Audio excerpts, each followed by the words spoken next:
Tyler Herro returned to action on Tuesday, but the result was a disappointing blowout loss to the Minnesota Timberwolves. What went wrong, and how did Herro play in his return? Plus, Wes, are we due for a resolution to the Terry Rozier dilemma?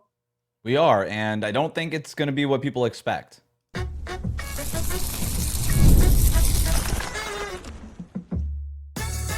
You are Locked On Heat, your daily Miami Heat podcast, part of the Locked On Podcast Network, your team every day.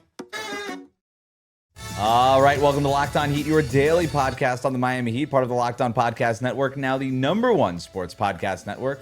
Whether you're tuning in on YouTube or your favorite podcast app, thanks for making Locked On Heat your first listen every day. Join the Cookie Gang, become an everydayer. That means subscribing, tuning in every day, Monday through Friday, and signing up for the Everydayer Club with the link in the show notes. Today's episode is brought to you by FanDuel. Before tip-off, check the FanDuel app and see what's dropping during NBA Happy Hour every Friday from 6 to 7:30 p.m. Eastern. I'm Wes Goldberg, host of Locked On NBA Daily and Real GM Radio. I'm here with David Ramil. Both of us are credentialed Heat media members who cover this team every day. Got a lot to get to today. We'll talk about Terry Rozier's contract situation and the latest news there. We'll also talk about Tyler Herro's return to the lineup for the first time in nearly a month. Before we get to some of your listener questions, we are recording this, David, on Tuesday night after the Heat get blown out by the Timberwolves in Minnesota. Herro returns to the lineup for the first time since December 9th. He comes off the bench, has 17 points. Jaime Jaquez Jr. was out with a right ankle sprain. Anthony Edwards was questionable for this game for Minnesota. He ends up playing, but does not have to play for a very long time because this thing was over basically a few minutes into the fourth quarter. This one was not close after Minnesota pulled away in the second quarter. The Heat lost by 10 to Minnesota at home a few days ago, and I thought their front court dominated the Heat in that game. I thought it was much of the same in this one tonight, David. They did not look like the front court of the future tonight, Bam Adebayo and Kel'el Ware. What did you think? No, certainly they struggled tonight offensively. They were pretty bad, missing a number of makeable shots. They did their part as far as rebounding was concerned, but heck, when you miss as many shots as this team did, you're bound to pull down some kind of rebound. So I'm not even looking at that statistic as something positive because it was just a reflection of how badly Miami was playing overall. But the way they looked timid, like they couldn't really handle either matchup, whether it was Julius Randle or Rudy Gobert. It just didn't seem like they had any kind of real solution to that situation. They didn't know how to play them effectively, and they looked out of sorts. And even shots at the rim, Kel'el, I don't know what happened there. And I don't want to point to him because I think this was a team-wide problem, but missing a number of easy shots, like makeable layups at the rim. And he went long on a layup. He shot it completely over the entire basket, and then easy shots that he normally makes with authority. Just a few days ago, I remember talking about how he looked like he had turned a corner, this aggressive version of Kel'el, tying the talent that had always been there with an aggressive motor, a pursuit of the ball, looking like he was just deserving of these opportunities that he's been getting. That was not the case today. So I think everybody in the starting lineup stunk, and maybe Norm Powell stunk a little bit less than everybody else. But everybody was pretty bad overall. And the bench wasn't much better, especially with Jaime out. Yeah, so if you do the math on Miami's front court, their core three, right? Bam, Ware, and Jovic versus Minnesota's front court, Gobert, Julius Randle, and Naz Reid. Miami's front court, starting front court, Bam and Ware, combined for 14 points and 22 rebounds. Not good. 7 points for Bam, 7 points for Kel'el. Not good, to your point. Minnesota's front court was 28 points and 28 rebounds. A lot better. Not dominant. Like, this wasn't a great Julius Randle game who could score 30 by himself on any given night. This was not even a great Rudy Gobert game, although I thought defensively he provided a lot of problems, specifically for Bam in this one. We'll talk about him more in a second. So that was the starting guys. And then you add the bench guys. Jovic only adds 9 points and 4 rebounds. Naz Reid adds 14 points and 6 rebounds for Minnesota. This is a really tough test for the Heat. This Gobert matchup for Bam is a tough one. Gobert is really good. He gets sort of ostracized in NBA circles. He's having his this guy. He's a multiple time defensive player of the year. So I was about to say something wrong, but he's having a very good defensive season in terms of that interior defense. And when Bam was trying to get to that free throw line jumper that he likes to get to, Gobert put a hand up and that was it. It vaporized it for him, and nobody was getting anything at the basket. I thought this was for Kel'el, his worst game since the Khalip. It was, to me, a step back. And it doesn't necessarily mean that this is a ongoing problem. It doesn't mean that the next game for Kel'el is going to be a bad one like this one was. But offensively, he was nowhere. Defensively, he was all over the place. Like, this reminded me of the Kel'el from earlier in the season, or even his rookie year at bad points in his rookie year, where it just felt like defensively he didn't know where to be. There was a number of just leaving Gobert wide open at the basket. Hey, guess what? Gobert is only going to be by the basket. He's got no offensive game. He's not taking jumpers. Don't worry about that stuff. If you're going to find Gobert, he's going to be at the rim. And for him to just be wide open over and over again, that was a knock on Kel'el. I thought Kel'el was really bad defensively. I thought Bam was really bad offensively. Yeah, I think they knew how to take Ware away from his comfort zone defensively, like in terms of trying to block shots and things like that. They were drawing him away from the basket, and they were either able to get past him or were able to dump it off to Rudy in that dunker spot, and he was able to finish pretty easily there. It was just a game where, again, defensively, I don't know. We've talked about the symbiosis between the team defense and being able to ignite the fast break, create easy offense, and they just didn't seem like they had a clear game plan here. Maybe it's just a matchup problem with Gobert out there, because I think as much as Rudy is not a very likable personality in the NBA, and casual fans tend to dislike him for a number of reasons, some of which may not even be valid. I think you kind of forget how impactful he can actually be. Like, at one point in time, he was a singular defensive force when he was with the Utah Jazz, and he hasn't dropped off that much since those glory days of his career. So he's still a pretty widely impactful player, and he really kind of just dominated that matchup with Kel'el. Not since maybe what we saw from Jared Allen in the playoffs against Kel'el last year in the playoffs. So that was not a great look for Kel'el, who obviously took a step back. But I don't think Bam was much better, to be honest with you. Like, he was bad offensively, and he had a couple of moments defensively, but still trying to do too much and not really impacting it one way or the other. So I think, I mean, you look at what they were able to do. Wiggins, Bam, and Kel'el Ware shot a combined 9 of 31. Folks, I'm no mathematician, but that ain't good, and certainly not enough to help Miami even maintain a close gap here between the Minnesota Timberwolves. Yeah, it's more than ain't good. It stinks. Like, they were bad, and maybe it was tired legs. First game on a road trip of the new year. I don't know what it was, but like you texted me this, and I thought it was a really good point. Like, they were missing a lot of shots short. They were missing a lot of give me shots at the rim. This is not a great rim finishing team, despite what maybe some of the eye test makes you think, oh, this team gets out in transition, finishes a lot of the rim. Efficiency wise, they're not amazing shooting at the rim, but they're better than this. And that was the problem. And the other part of this too was they played their game when it came to pace. Both teams got 108 possessions in this game. That's, right in Miami's wheelhouse in terms of tempo. But Minnesota way outscored. They got 21 points off of turnovers compared to 5 for Miami. That's not good. So you're not getting to your game that way. The Timberwolves got to the free throw line a lot more in the meaty parts of this game. The Heat got up some threes, but they didn't make a ton of them. But neither did Minnesota. But really, what it comes down to is you got out rebounded 64-50. A bunch of offensive rebounds and putbacks from Minnesota. You had no half-court offense to speak of, which Miami's an average half-court offense where they thrive is in transition. They couldn't get anything going in transition, and that's a credit to the Timberwolves getting back on defense. And you heard Anthony Edwards to the NBC broadcast. By the way, I very much enjoyed the NBC broadcast, the NBC on Peacock broadcast tonight. I thought it was really fun. But Anthony Edwards telling the broadcast afterwards how, they were prepared. The Heat weren't going to run a lot of pick and roll. They were going to play up tempo. Tyler Herro coming back, so maybe they were going to run a little bit more pick and roll. Like, this team was dialed in for this team, for the Heat. They had the scouting report ready to go, and they executed it. It's a credit to the Timberwolves. This was a good win for them, but the Heat obviously did not show up.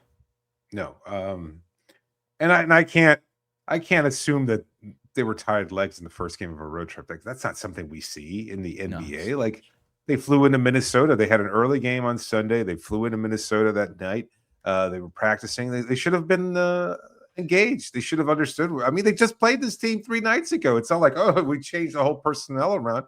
Didn't you see the game film after Saturday's loss? Like, didn't you prepare a little bit more effectively? I'll push back on that. It is their 3rd game in 4 days. Fine, fine. And yet, you know what? At the same time,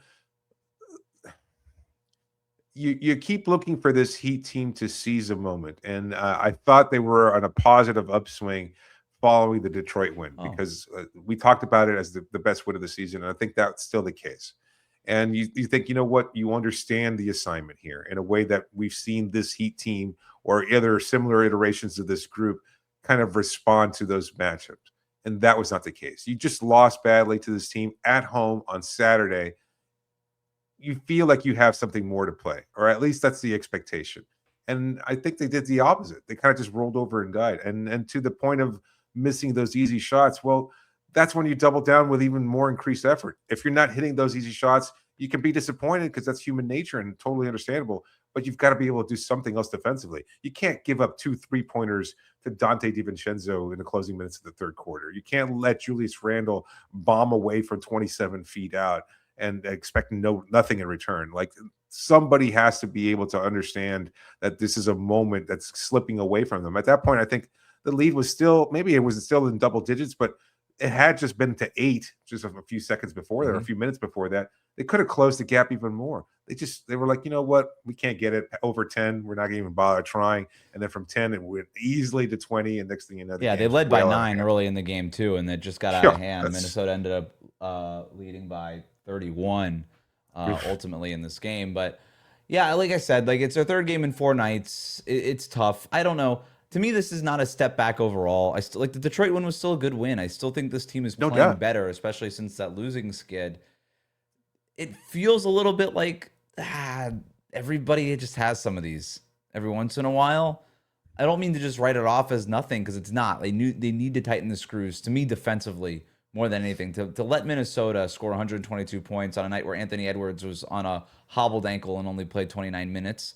He was really good in those 29 minutes, don't get me wrong, but like you let Anthony Edwards with a hobbled ankle go kind of make it look easy, and I think that is a problem. We'll take a deep dive into Herro's return, then we'll take a break from the game and talk about an important decision that the Heat have to make on Wednesday regarding Terry Rozier after this.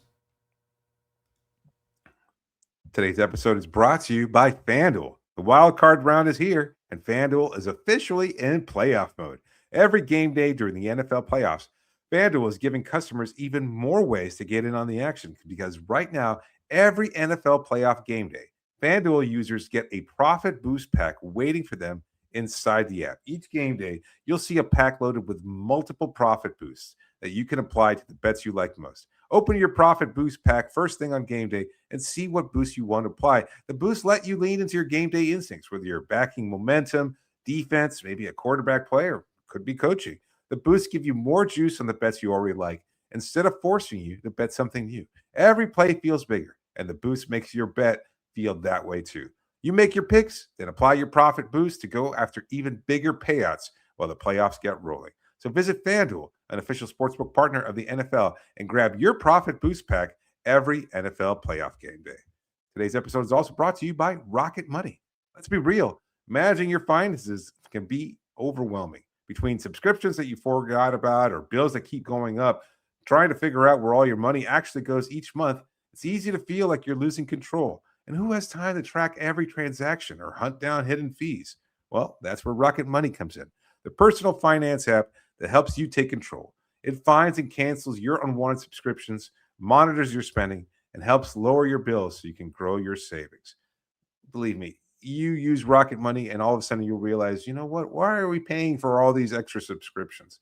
You'll be shocked when Rocket Money shows you what you're paying for that you may have completely forgotten. Maybe you're paying for Netflix twice, or maybe it's part of a package deal. And next thing you know, you're paying for another subscription service more than you want to. That's how it works, and that's why you'll love it, because it tracks all your subscriptions and lets you cancel them right in the app with just a few taps. No more hunting down customer service number, having to call somebody and explain the situation. No, you get it resolved right then and there. The automatic transaction categorization is a game changer, and you can finally see exactly where your money goes each month. So let Rocket Money help you reach your financial goals faster. Join rocketmoney.com/lockedon. That's rocketmoney.com/lockedon. rocketmoney.com/lockedon. We'll be right back. Thanks for making Locked On Heat your first listen of the day. Thank you for making Locked On the #1 sports podcast network. You already live your team every day. Now take it up a level and go ad-free. Join the Everydayer Club today and get Locked On Heat with no interruptions, members-only Discord access, and more, all for just $5 a month or for $50 a year. Go to lockedonheat.supercast.com or check the link in the show notes to learn more. Tyler Herro played his first game back in nearly a month. Spoelstra decided to bring him off the bench. He went ahead and started Davion Mitchell, Norm Powell, Andrew Wiggins, Bam Adebayo, and Kel'el Ware, the starting five that has been playing so well as of late. So Herro comes off the bench, 17 points off the bench. David, were you surprised by Spo's decision? What were your thoughts on the lineup decision in Herro's minutes? Yeah, I was surprised. Tyler giving a comment earlier, I think, to Ira Winderman, saying that you have to ask the head coach whether or not he comes off the bench or starts. Way overblown on social media by a segment of Heat fans. That was crazy. It did not go well.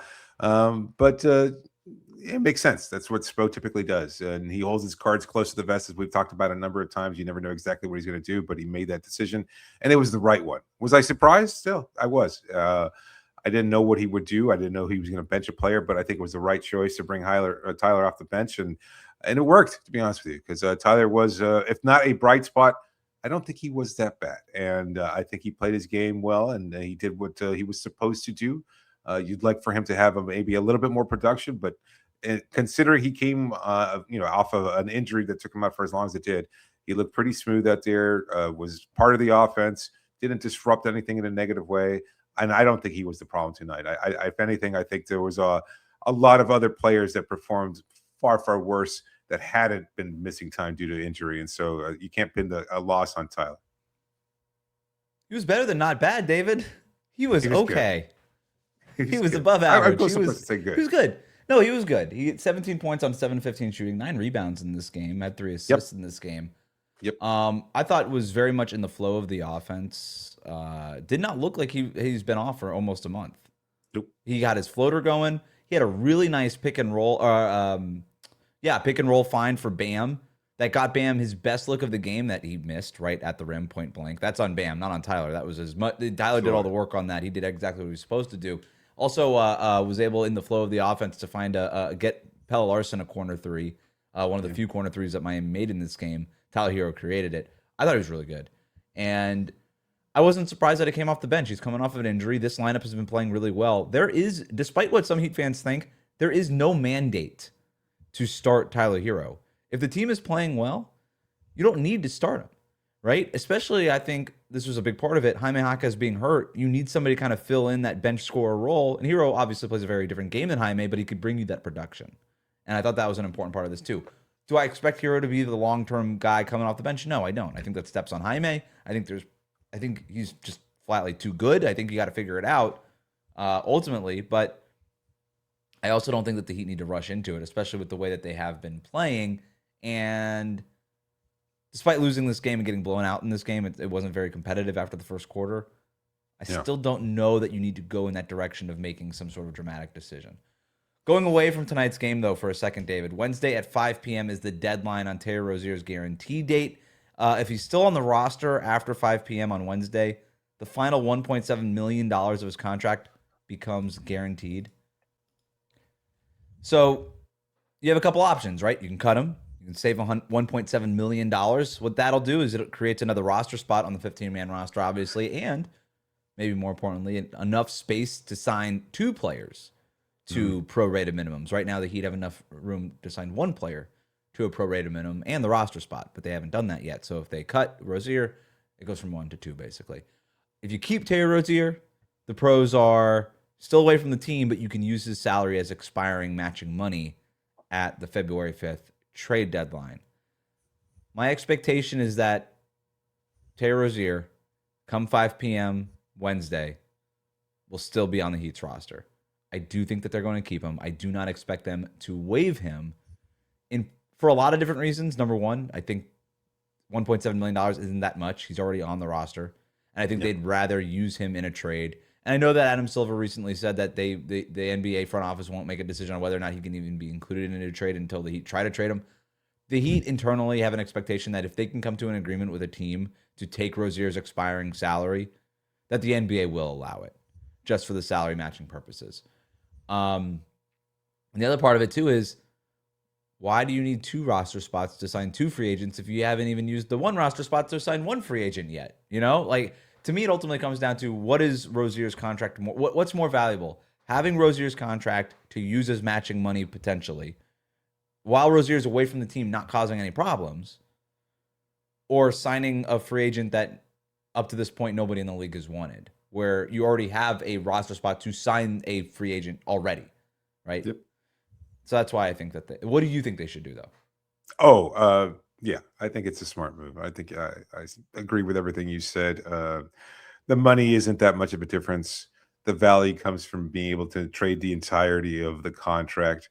Um, there's no player that's available now as a free agent that is going to make any kind of an impact. Like they were willing to let Precious Achua go, and that was in an actual position of need at center.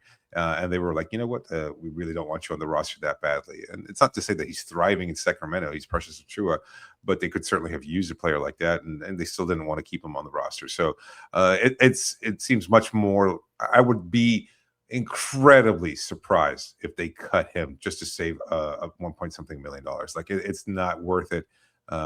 That's not how they typically operate. You're not going to get the money back. It's not like that's not how it works. You're not really saving all that much money. Right. It doesn't make that much of a difference. So to me, I think they'll probably wind up keeping him on the roster with the intention of trying to trade him at some point by the deadline.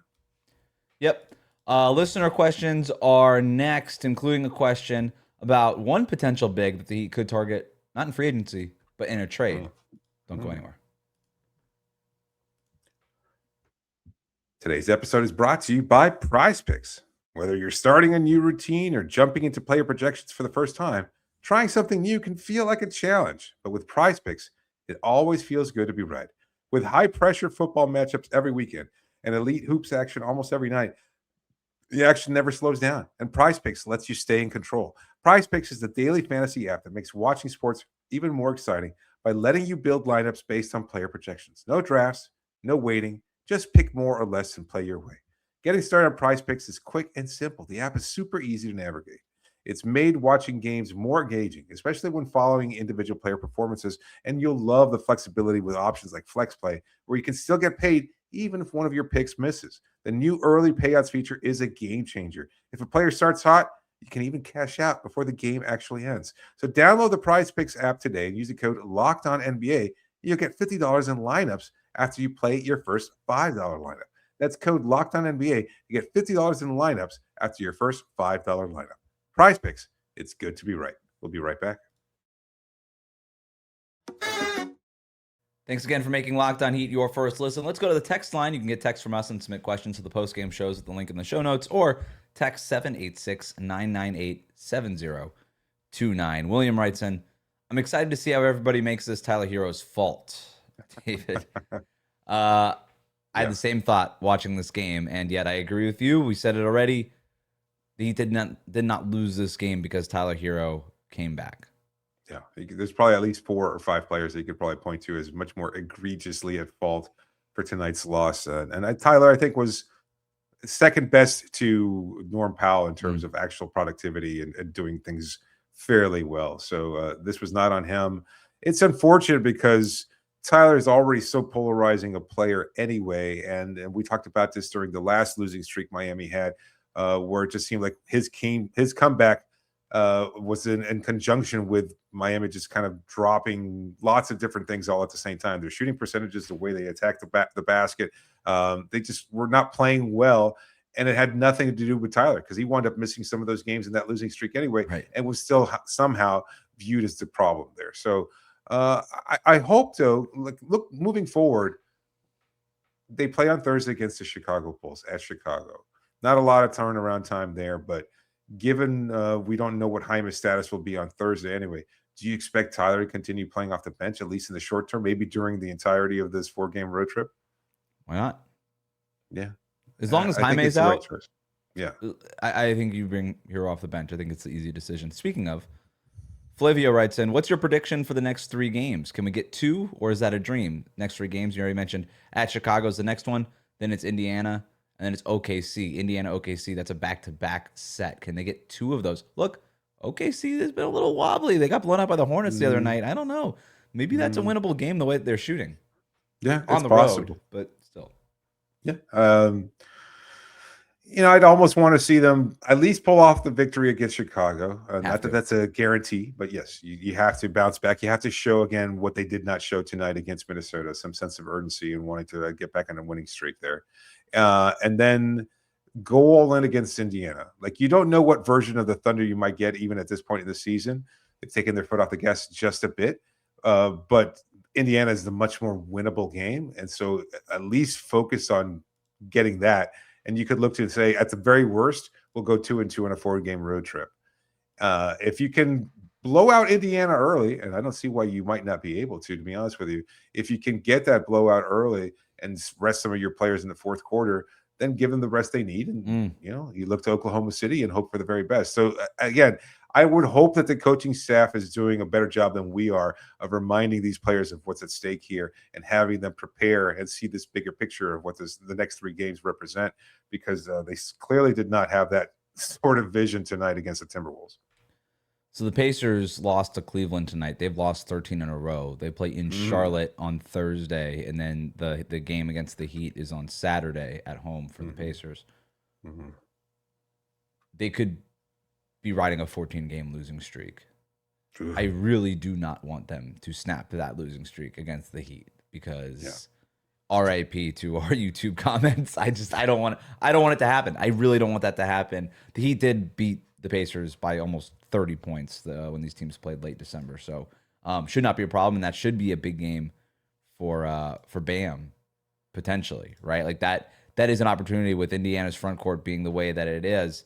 Bam didn't even play the last time these teams played, and the Heat still blew him out. So that could be a really big opportunity for them. So 2 would be ideal. I actually think you kind of have to come out of. You have to be Chicago. You have to be Indiana. That's for sure. That's if you lose to OKC on the second night of back-to-back, so be it. Cody writes in, the Heat never seem to match up well with the Timberwolves. They have our number since Jimmy got to Miami. Is this a specific matchup issue, or are we always going to be mismatched versus teams with size? I looked it up, David. The Heat are 3-11 against the Timberwolves over the last 5 seasons. Not good. No. I mentioned the Gobert thing already. Anthony Edwards is a pretty solid player. They've got length on defense. They're a good team, and they've been a good team during that stretch. So, yeah, that's why it's been a difficult challenge. And those individual players, I think, certainly skew things in Minnesota's favor. And Miami just has not responded well the way that you'd like them to. So this was a good opportunity maybe to go 4-10 instead of 3-11. Unfortunately, that's not the case. Yeah, and even before, like, there's been some different versions of the Timberwolves over this last 5 years. One of them had Karl-Anthony Towns. Karl-Anthony Towns does give Miami problems, right? Especially early on when he was able to space Bam out, and they didn't have a lot of rim. They didn't have another Kel'el Ware out there, right? They didn't have a ton of rim protection out there, and when they are just constantly Cat, Gobert, Naz Reid, and it was just sort of, again, before Kel'el arrived, it was Bam. End of story, It was like, okay, I guess like Omer Yurtseven minutes, Thomas Bryant minutes. Like it was really rough behind Bam. So when the Timberwolves can kind of roll out 48 plus minutes of good front court play, and Miami just had whatever Bam could provide them, it was just, you were starting out tough in those matchups. Malachi writes in, off topic question, but what do you guys think of Jalen Smith? Currently plays for the Bulls, who are rumored to be trading him potentially. I think he'd be a nice fit here in Miami. I like Jalen Smith's game. A 36% shooter on threes this season for his career, showing an ability to stretch the floor. Decent enough rebounder, inconsistent, but if you're not looking at him to be your long-term answer. He was picked in the lottery a few years ago, but you're not looking at him to hit that ceiling. You're just kind of looking at him to be a guy who can kind of cycle in every once in a while. I don't mind it. I don't know what it would cost, but I don't mind it. I wouldn't trade anything of value. Yeah, I agree.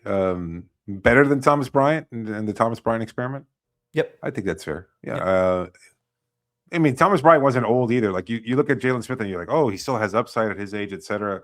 Thomas Bryant wasn't a particularly old player. He just had some terrible injuries that had derailed part of his career. But with Smith, it's not dissimilar. A guy who's not overtly physical. He's tall. He's got size. He's an okay rebounder. He probably should be a better rebounder for his size. And yes, he does have that floor spacing ability. Which is kind of what Miami is looking for as a guy who can come in and provide, 5 to 10 minutes on an occasional basis. I wouldn't even see him as being a part of the regular rotation. Agreed. When is the last time the Heat had a player who regularly wore goggles, though? Wow. That's a good question. Who last wore goggles? Didn't Kel'el go through a goggle period? Was that in Miami or was that after Miami? He had a face mask at some point, didn't he? It was a face mask. I think you're right. It was a face mask. Who had goggles at any point? From a Grant Long? Am that I it? dating myself? I think that's the only player I can think of That that might wore be it. goggles. Nobody in the big three wore goggles? Like none of those random vets that they signed over those 4-year periods that came off the bench? If we're forgetting somebody, let us know in the YouTube comments. I feel it can't be Grant Long. There had to be somebody since then. Goggles. I can't really think of anybody, to be honest with you. I Can't mean, we've either. had a couple of different iterations of face masks, Mm-hmm.